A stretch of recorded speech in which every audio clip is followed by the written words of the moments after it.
ಕಾಲೇಜಿಗೆ ಹೋಗ್ತಾ ಇರಬೇಕು ಸ್ವಾಮೀಜಿಯವರು ಹೇಳಿದರು, ಕಾಲೇಜಿಗೆ ಹೋಗ್ಬೇಕಾದ್ರೆ ಇದೇ ಬಿಟ್ಟು ಪರಿಚಯ ಇದೆ ಅಂತ ಹೇಳಿ ಅವರ ಆಶೀರ್ವಾದ. ಅಂದರೆ ಅವ್ರು ಯಾವನ್ನೂ ಬಿಟ್ಟಿಲ್ಲ, ಎಲ್ಲರಂತ ಒಗ್ಗೂಡಿದ್ದಾರೆ. ಎಲ್ಲರ ಚಿನ್ನ ರಾಮ ಅಂದರೆ ಎಲ್ಲರಿಗೂ ಒಂಥರ ಒಂದು ರೀತಿಯಲ್ಲಿ ಭಯ ಆಯ್ತಂದರೆ ಇನ್ನೊಂದರಲ್ಲಿ ಭಾಳ ಮರ್ಯಾದೆ ಕೊಡ್ತಾ ಇದ್ರು. ಯಾಕೆ ಅಂದರೆ ಹೋರಾಟ ಮಾಡಿ ಜನತೆಗೆ ಸಹಾಯ ಮಾಡ್ತಿದ್ದಾರಲ್ಲ, ಅವ್ರಿಗಾಗಿ ಇವ್ರು ದುಡಿತಿದ್ದಾರಲ್ಲ ಅಂತೇಳಿ ಎಲ್ಲರಿಗೂ ಖುಷಿಯೂ ಅವ್ರ ಕಡೆ ಇತ್ತು. ಅವರು ಒಂದು ಮಾತಾಡಿದ್ರಲ್ಲ, ಎಲ್ಲ ಭಾಷೆಗಳು ಕಲ್ತಾರೆ, ಎಲ್ಲಿ ಕಲ್ತರು ಅಂತ ಗೊತ್ತಿಲ್ಲ ನನಗೆ. ಅವರಿಗೆ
ಆಲ್ ಇಂಡಿಯಾ ದಲಿತ ಆಕ್ಷನ್ ಕಮಿಟಿ ಇವತ್ತು ರಾಷ್ಟ್ರದ ಎಲ್ಲ ರಾಜ್ಯಗಳ 28 ರಾಜ್ಯಗಳಿಂದ ಇವತ್ತು ರಾಜ್ಯ ಪದಾಧಿಕಾರಿಗಳು, ರಾಜ್ಯಾಧ್ಯಕ್ಷರುಗಳು, ರಾಷ್ಟ್ರೀಯ ಕಾರ್ಯಕಾರಿಣಿ ಸಮಿತಿ ಸದಸ್ಯರುಗಳು ಇವತ್ತು ಸಭೆ ಮಾಡ್ತಾ ಇದ್ದೀವಿ.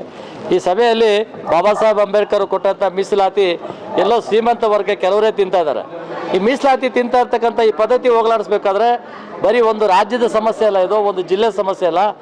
ಇವತ್ತು ಕಾಶ್ಮೀರದಿಂದ ಹಿಡಿದು ಕನ್ಯಾಕುಮಾರಿ ತನಕ ಈ ಒಂದು ಹೋರಾಟದಲ್ಲಿ ಸಕ್ರಿಯವಾದಂಥ ಜವಾಬ್ದಾರಿಯನ್ನು ಹೊತ್ತಿರ್ತಕ್ಕಂಥ ಎಲ್ಲ ಪದಾಧಿಕಾರಿಗಳು ಇವತ್ತು ಒಂದು ಈ ಮಧ್ಯಾಹ್ನದ ಮೇಲೆ ನಾವು ಕಾರ್ಯಕ್ರಮನ ಮುಂದುವರಿಸ್ತೇವೆ. ಈಗ ಕಾರ್ಯಕ್ರಮದಲ್ಲಿ ಮುಖ್ಯ ಉದ್ದೇಶ ಇಷ್ಟೇ, ಮೀಸಲಾತಿ ಅನ್ನೋದು ನರೇಂದ್ರ ಮೋದಿ ಅವರಿಗೆ ನಾವು ಪ್ರಧಾನಮಂತ್ರಿಗಳಿಗೆ ಒಂದು ಮನವಿ ಮಾಡ್ತಾ ಇದ್ದೇವೆ. ಮೀಸಲಾತಿ ಅಂತಕ್ಕಂಥದ್ದು ಶ್ರೀಮಂತರ ಪಾಲಾಗಬಾರ್ದು, ಕೊನೆಯ ಸ್ಥಳದಲ್ಲಿ ಇರ್ತಕ್ಕಂಥವ್ರಿಗೂ ನ್ಯಾಯ ಸಿಗಬೇಕು, ಆ ದಿಕ್ಕಿನಲ್ಲಿ ಕೆಲಸ ಆಗಬೇಕು. ಆ ದಿಕ್ಕಿನಲ್ಲಿ ಇಡೀ ರಾಷ್ಟ್ರದಲ್ಲಿ ಇರ್ತಕ್ಕಂಥ ಯಾರು ಆರ್ಥಿಕವಾಗಿ ಸಬಲರಾಗಿದ್ದಾರೆ, ಯಾರು ಆರ್ಥಿಕವಾಗಿ ಉನ್ನತ ಸ್ಥಿತಿಗೆ ಹೋಗಿದ್ದಾರೆ, ಅವರು ತಮ್ಮ ಅಣ್ಣ ತಮ್ಮಂದರಿಗೆ, ಅಕ್ಕ ತಂಗಿಯರಿಗೆ ಬಿಟ್ಕೊಡ್ಬೇಕಾದಂಥ ಒಂದು ಪ್ರಮೇಯ ಇವತ್ತಿದೆ. ಆ ದಿಕ್ಕಿನಲ್ಲಿ ನಮ್ಮ ಒಂದು ಹೋರಾಟನ ಮುಂದುವರಿಸ್ತಾ ಇದ್ದೇವೆ. ನಮ್ಮ ರಾಷ್ಟ್ರೀಯ ಸಂತ ಮಂಚ ಅಧ್ಯಕ್ಷರಾಗಿರ್ತಕ್ಕಂಥ ಸಂತ ಸತ್ಪಾಲ್ ಗುರೂಜಿಯವರು ಇವತ್ತು ನಮ್ಮ ಜೊತೆಲಿದ್ದಾರೆ. ಅವರು ಇಡೀ ಸಂತ ಸಮಾಜದ ಒಂದು ಸುಮಾರು 10 ರಿಂದ 20 ಲಕ್ಷ ಜನ ಅವರ ಮಠ, ಆ ಶಾಖಾ ಮಠಗಳೇ 480 ಶಾಖಾ ಮಠಗಳಿದ್ದಾವೆ.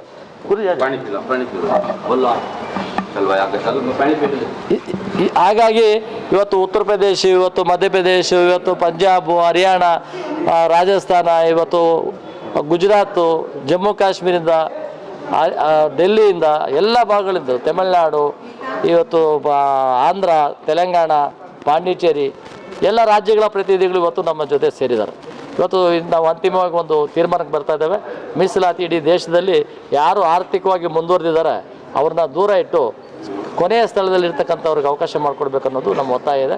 ಆ ಒತ್ತಾಯದ ಮನವಿಯನ್ನು ಕೇಂದ್ರ ಸರ್ಕಾರದ ನರೇಂದ್ರ ಮೋದಿ ಅವರಿಗೆ ಮಂಡಿಸ್ತಾ ಇದ್ದೀವಿ.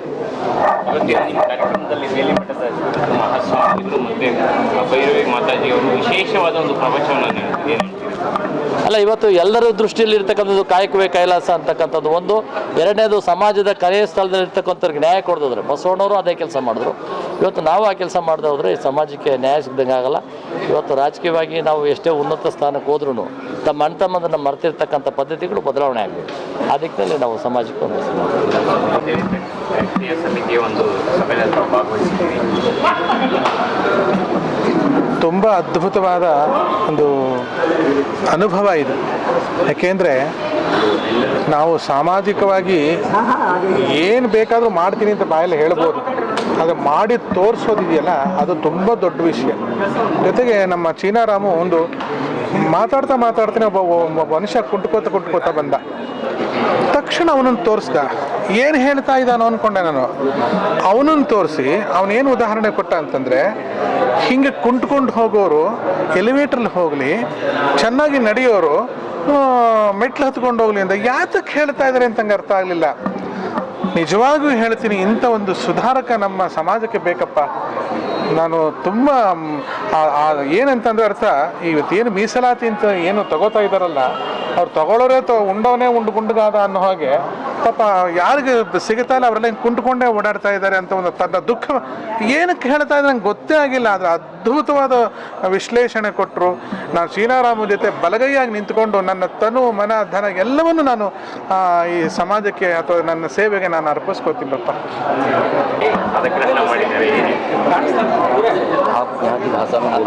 ನಾ ಹೇಳಿದ್ದಲ್ಲ, ಸಂಚಾಲಕಿ ಅಂತಂದ್ರೆ ಸಂಚಾಲಕ ಅಂದರೆ ಅವನು ಎಲ್ಲಿ ಹೋಗ್ತಾ ಇರ್ತಾನೆ ಅದನ್ನು ಅನುಸರಿಸೋದಷ್ಟೇ ನನ್ನ ಕೆಲಸ.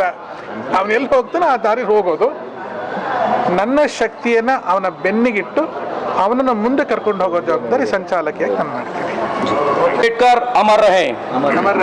मैं मध्य प्रदेश की पावन भूमि महू, जिसको कि अब अम्बेडकर नगर के नाम से जाना जाता है, बाबा साहब ने जहां जन्म लिया उस जन्मभूमि की उस पावन मिट्टी को रख के इस कलश में लेके आया हूं। हमारे संगठन के राष्ट्रीय अध्यक्ष आदरणीय डॉक्टर चीनारामू जी को सुनने के बाद पूरे विश्व में जो ख्याति प्रदान बाबा साहब ने की है, ऐसी जन्मभूमि की ऐसी पावन मिट्टी लेके मैं भैया को सब प्रेम भेंट इसलिए देने आया हूं अन्ना जी को, क्योंकि ये ऐसी ऊर्जावान मिट्टी है जिस मिट्टी से जन्म लेने वाले बाबा साहब ने समूचे विश्व में अपना नाम रोशन किया।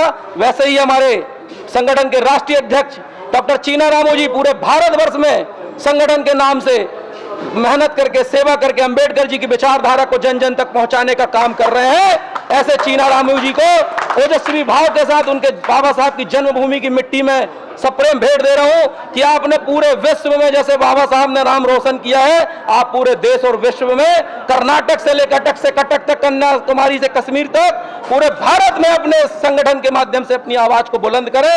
हम युवा, हम नेतृत्व के धनी, हमारे सनातन धर्म संस्कृति के लोग, ऊर्जावान विचारधारा के लोग हमारे साथ हैं और हम सब चीना रामू जी के साथ हैं। आपके संघर्ष में हम सब साथ हैं।